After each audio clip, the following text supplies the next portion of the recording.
Hello and welcome to Healthcare IT Today, where we explore the latest healthcare technology trends and discover valuable insights in health IT. I'm Colin Hung, and today we're going to examine the question, is hiring a chief digital officer the right move for hospitals? Sitting down with me today is Raj Aggarwal, the Chief Growth and Strategy Officer at Panda Health. Raj is a clinical surgeon, a PhD scientist, and a health system executive with extensive experience in the UK, US, and Canada. Most recently, he led innovation and strategic ventures at Jefferson Health System. Raj, welcome to the program. Colin, it's great to be here, and thank you for the time and thank you for the kind introduction. And I think this topic is not an easy one, which is what I love. I always say, I enjoy doing hard things because they're hard, right? So let's get on with it. Yeah. Now, before we dive into that question, though, can you maybe give me your definition of what a chief digital officer is in healthcare and what that person should be doing? Yeah, the short answer is I don't know, right? That's not a very good way to kind of engage the audience. But look, you mentioned that I led strategic ventures at Jefferson, right? Mm-hmm. And before that job, I was there for 3.5 years. And so I probably started that job about 5 years ago. I'd always been more than interested, part of my career around healthcare innovation, healthcare technology. So I did my PhD in virtual reality and robotic technologies 20 years ago, and really around the clinical validation of those technologies. And then I realized that the clinical validation of those technologies ends up in a scientific paper. And if you want to go to then actually drive that into the clinical impact in a health system, there needs to be a commercial model, a business model, right? There needs to be a derivation of outcomes beyond 100 patients or 200 patients and so forth. And then not only does there need to be that and that liaison with the commercial entity, but there also needs to be buy-in of the leadership and then also the front line, right? And why I'm sharing that with you is that is actually, and it's not meant to be self-effacing, but that is actually what I think the role of a chief digital officer to some extent needs to be. Someone who can understand the clinical enterprise, right? This is how the surgical service line or the behavioral health service line works. Doesn't necessarily have to be a clinician, but I feel strongly that a clinician is needs to have that background. That doesn't mean it needs to be a doctor. It can be a nurse, it can be a physiotherapist, it can be a social worker, right? So one is just understanding the end-to-end of how healthcare works, right? Number two is understanding the value of the technology, right? And what I mean by that is, again, not to have done a PhD in virtual reality, but actually understanding when a company comes to you and says, we have this technology that does this, this, and this, to actually be able to appraise the evidence, right? Because that, and the reason why is because that's what the clinicians are going to do, right? And if you can get ahead of that as a chief digital officer, that's really important, right? And say, no, this doesn't work because of this, or this does work, and engage. Because there's a lot of kind of losing face and credibility at stake here. And then being able to understand how to, whatever that technology is, how to align the business model of the company with the business model of the healthcare system. We'll pay you this because we'll get this value, right? Okay. And what does that look like in a 3-5 year period, right? And I always say jokingly, it's really, really hard to do a deal with a healthcare system, but once you're in, they'll never throw you out, right? So you're in forever, right? But the real part of this is, most healthcare systems don't do 1 year deals, and over the lifetime, 3 years, 5 years, and then another renewal, those deal terms can change, right? So understanding that, and a lot of the companies in the digital health space are venture-backed early-stage companies, right? And so also understanding their incentives, right? And they're in a growth stage, right? And a very specific point on this is understanding that not only do they want to do a deal with your health system, but they want you to help them do a deal with other health systems as well, right? So how do we align those incentives as well? And then the final piece, and I mentioned this, is really to be able to have that executive presence, but it's more than that executive leadership, that empathy and engagement. And it's got to be two sides. One is with the leadership of the health system, right? And so we've talked about credibility, we've talked about experience within a health system, to have that with the C-suite, but also the frontline workers, but also to have that credibility and engagement with the companies that you're working with, right? And so I used to say, my lens at Jefferson was around the venture side of the business, but I used to say my job is to actually work for the leadership of the company and the leadership of my healthcare system. It's almost I have two people I report to, the CEO of the company, the CEO of the healthcare system. And if both of them are happy, then I'm doing a good job. And part of that is coaching and translation of what needs to happen for value to be created in that partnership. So I'd say those are the handful of attributes, qualities that are really important. We can get into more detail on kind of the digital and technology piece, but at a high level, I'd say that's what's really important.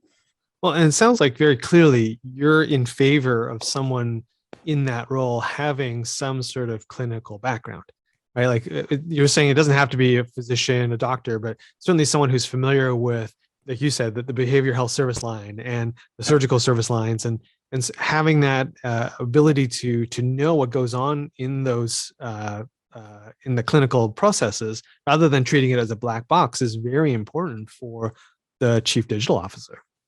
Yeah, and I think this kind of just goes to the complexity of healthcare, right? I grew up in the UK. I did all my training in the UK. I worked here in the US. I've worked in Canada as well. Not quite your part of the world, but in Quebec, in Montreal. Three very different healthcare systems, right? And people say you've seen one healthcare system, right? That's so true. And I think the challenge here is that when you think about chief digital officer, chief technology officer in other verticals, right? Let's say consumer forward verticals, how do I put this eloquently? I can't, I'm going to put it bluntly. There's a lot of startups in other verticals, whether it's travel or shopping or whatever, that are a lot younger than the leaders of health tech companies. And it's not that, I espouse them being younger or older or whatever, but it's to really be successful in healthcare, you need to understand healthcare, right? And I've spent a good amount of time working in healthcare. So I am certainly on the side of the fence where I think being a clinician, being at that front line, and even when I was at Jefferson, I was still seeing patients, I was still operating, right? It gave me so much insight into the day-to-day. I was using Epic every day, right? Or the electronic medical record. I was seeing my patients, I was seeing the challenges day to day. It was almost like one of my colleagues, David Ash, who's a head of health policy at Penn, always says, healthcare is unique that you have leadership who's at the C-suite, who is also working at the front line, right? In any other industry, that doesn't happen. You don't have the CEO of Walgreens, right, to take an example, or the CEO of Walmart, like regularly doing shifts on the shop floor. And that's unusual, right, in the healthcare industry. And so if you're not able to do that, let's say, and you come in as an administrator or as a technology person, then I think you yourself are just missing out in terms of the knowledge gathering, the listening exercise that needs to happen. So it's that perspective rather than you've got to have gone to medical school for 4 years and done residency for 4 years. It's more about being on those front lines. And I think if you're not a clinician, then you should have been on those front lines for many, many years and should continue to be on those front lines to really think through how best to serve the needs of the healthcare system. And I think that another part of this, if I may, is that those clinicians on the front lines are very powerful, right? If they don't want something to work, they are powerful enough to say, I'm not going to use this. Whereas when you look at, let's use the example of Walmart, right? They'll be told you're going to use this, that's quite different. We still have a fair amount of autonomy in how our providers deliver healthcare. Right. So, and that's and certainly I hear you. There's a certain degree of empathy that's needed, and understanding that's needed, and At the very least, if you have the knowledge of healthcare, you're going to be able to hit the ground running, right? Rather than having to learn healthcare. And we all know we've all gone through that learning curve, right? Like for some, it's 4 or 5 years. For Right. people like me who don't, that came into the industry from outside, it's even longer to learn Right. all the nuances and Right. acronyms. So Yeah. Yeah. So I think, look, I don't want to, I said I was on the side of the fence of it should be a clinician, a provider, but also, and I've given talks on this actually in Montreal once, around how healthcare can learn from other industries, right? sure.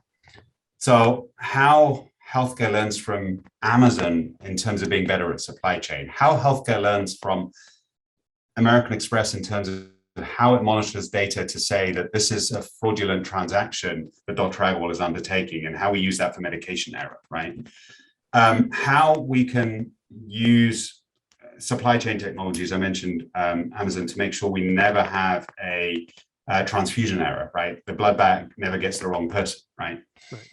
Those kind of things are so important as well. So I do think we need the help of other industries to improve the healthcare industry, right? And so having experience in other industries, or exposure, maybe a better word, to other industries, is absolutely relevant here as well. I don't want chief digital officers to be in silos saying, all I know is healthcare, all I've worked in is health systems, right? Right. We need to be able to have that exposure. I mean, my last boss at Jefferson, and Steve Klesko, spent 6 months working at Apple, right? And so he really engaged in, like, what does Apple do, right? To go from a hardware business to a software business, right? And it's those kind of things that I've really enjoyed in my career. I mean, I've always worked in healthcare, but I've been exposed to, the big tech players, but then also the arts as well, and Sure. how we learn from them in terms of improving the quality of healthcare. So yeah, I just want to make sure that I make that point, that it's not all just inward looking. We need to look outward as well, right? But in order to get the outward in, we need to be able to understand the healthcare systems. So you mentioned this right off the top. You talked about you used the word that we've heard a lot about, which was digital transformation and transformation in general. And you said that, that's a key component of what a chief digital officer should do. Right. Why is that so important for healthcare in this moment? Yeah. So look, the simple answer is, COVID happened, right? But this has been going on for more than a decade. And, with the release of the iPhone, with broadband technologies, all of that has really been transforming healthcare. But the problem is, this transformation has and still is at incremental levels, right? And what I mean by that is that we still believe that our healthcare systems, whichever healthcare system you seek to manage, seek to focus on, they are brick and mortar, and they believe they can do everything end to end. They believe they can do your primary care. They believe they can give you flu shots. They believe they can do all the post-acute, all the back end, rev cycle, all that kind of stuff, right? And what's happening is we've spent a lot of time, energy, and money in putting in the electronic medical record, right? In the last 20, 25, 30 years. I do not want to go back to having to write in paper notes and having to read them and all that kind of stuff. Mm-hmm. But that is just the base layer, right? If you think of a software stacking diagram, that's the data piece, right? And probably a little bit of the analytics piece, right? But that's the data layer, right? And when you think of that software stacking diagram, you need to have the user interface, right? Which are what we now call are at the apps, right? Okay. And then there's in the middle, there's the analytics and so forth, right?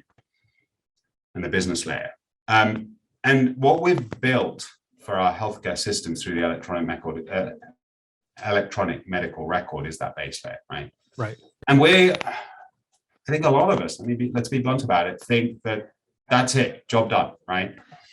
And there's been this emergence of digital health companies that all sit on top of the electronic medical record, right? And we are, at Jefferson, we would get exposed to many hundreds of digital health companies every year. So we can do this for you, we can do this for you, we can do this for you. And what's happening is that we are engaging in relationships, partnerships with companies. And that is actually leading to, I'm sure you've heard this concept of point solutions, right? And they're not stitched together and they're not end to end. And it goes back to what I was saying earlier.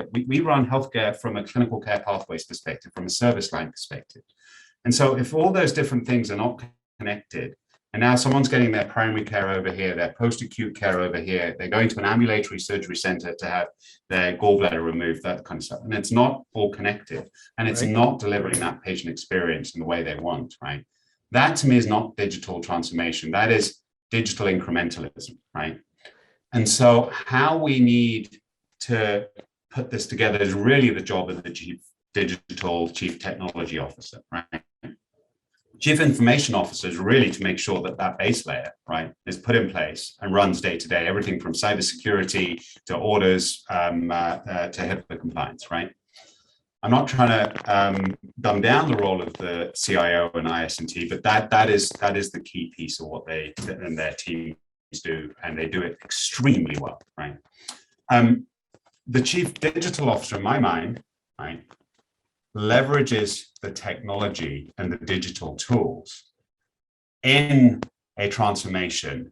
And it is really a strategy job, right? That is what it is. It's a strategic and operations job, right?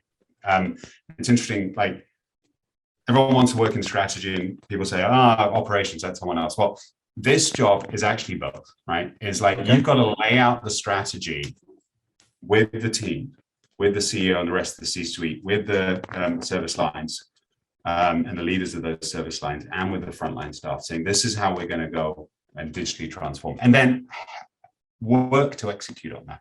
And the way I think this execution happens, just my opinion, is that you lay out a strategy for the enterprise, say this is what we're going to do over the next 3 to 5 years. This is how we're going to do it. Let's say we have a dozen service lines across our enterprise. We're not going to do all dozen at once, right? That's crazy, right? Let's start with 1 or 2 that maybe the more kind of innovative, more engaged, those kind of things, right? More appropriate to start with. Let's learn from them, and then let's do it for another 2 or 3, and then let's build. And that's where the 3 to 5 year roadmap comes from, right?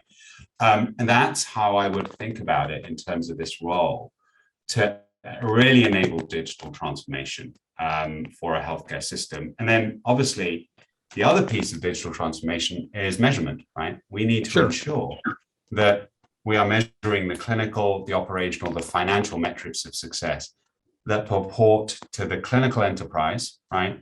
But then also purport to the needs of all of the partners, the digital health companies. Because as I said earlier, a lot of these digital health companies are venture backed and growth stage. So if we can prove at XYZ health system, we brought these digital health companies in, this is how they work, this is where it worked in the service line, these are our metrics of success. It's exactly what I did with a bunch of companies that we worked with at Jefferson. Then guess what? Every other health system in town and across the region and across the country says, can we have that?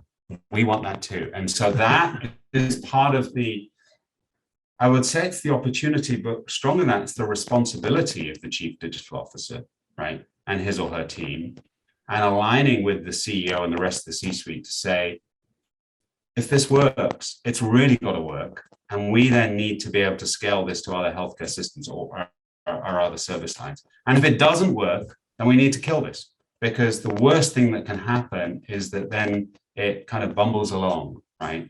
And isn't fit for purpose. And I think that is where, I said some of the qualities, that's where that executive leadership comes in, right? Of making those difficult decisions. So let's answer the title question, Raj. Is it a good idea for healthcare systems to bring on a chief digital officer?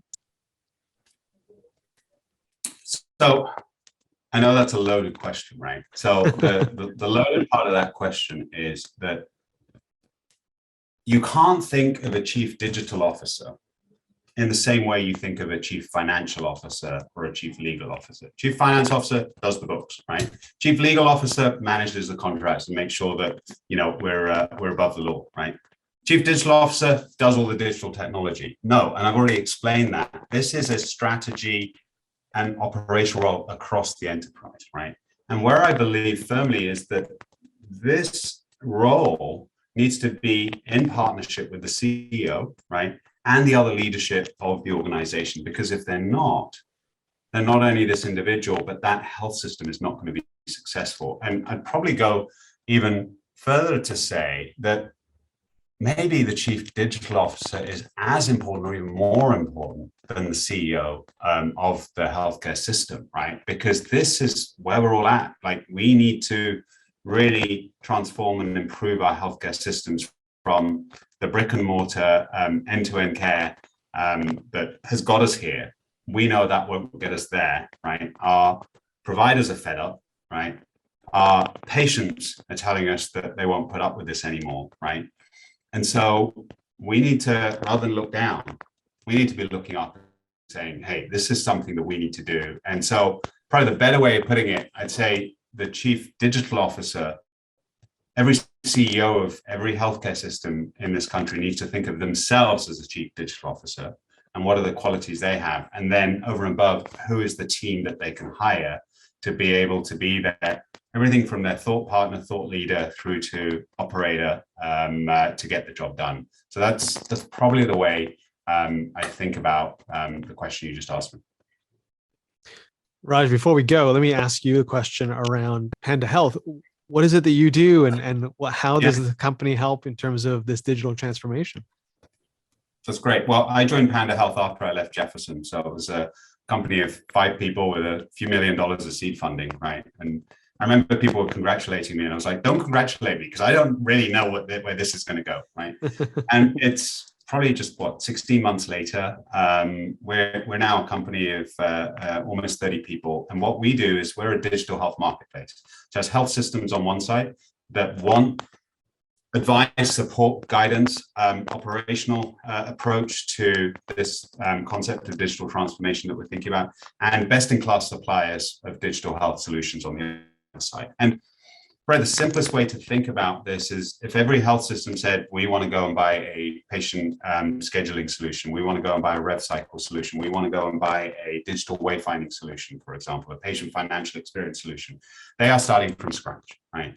And so this is the kind of approach where Panda works with health systems to source, evaluate, contract, and manage digital health solutions. That's the 4 functions that we undertake. And we enable health systems to do that with safety and at speed. So we've shown that a health system comes to us and says, we want to engage with a digital health solution. We can do that in 3 months, right? We want to get it to 3 weeks, quite frankly, with pre-negotiated contracts. We've already done the RFI, the RFP, the tech, the security evals. And from a supplier perspective, why do they want to start from scratch every time they go to a new prospect, right? So it cuts a lot of the friction within this approach, but it also delivers that kind of quality, right? We are 30 people who have worked most of our careers in digital health, right? Okay. And so one of our healthcare systems said, Raj, there's no way I could hire you, but now I've effectively hired you because I've become a member of the Panda Health marketplace. I'm like, absolutely. And you've hired 29 other best-in-class people to be able to help you with this. So that's the approach of what Panda does. Final question for you, Raj. Where can people go to find out more information about Panda Health? Yeah, the best place to go is to go to the website, panda.health. And we'll also be at the Vive conference. So love to see you there in Miami. And feel free to reach out directly to me as well. Look, this is something I've been working on for over 2 decades. And I'm so excited that we've got so much traction going, but now's our time to make it, right? And we really need to work with the biggest brains around to be able to do this right for our patients and providers. Raj, it was so much fun sitting down with you today. I really appreciate all the information you've shared with us and our audience. Well, Colin, I've really enjoyed this. I've learned a ton as well. And I look forward to being able to do this in person, hopefully in the not too distant future as well. But, this is a great second best in terms of getting to know you and getting to know the audience too. Thank you. Yeah, no, definitely we'll take you up on the fact that we want to get back together in person and do this live rather than via remote Zoom like this. Hey, if you enjoyed this interview as much as I did, we'd love for you to subscribe, rate, and review us on iTunes, YouTube, or wherever you're listening and watching. Also, head on over to healthcareittoday.com to access free resources, industry news, and insightful articles. You can also connect with us on Twitter using the hashtag HITSM. I'm Colin Hung. Thanks for being here.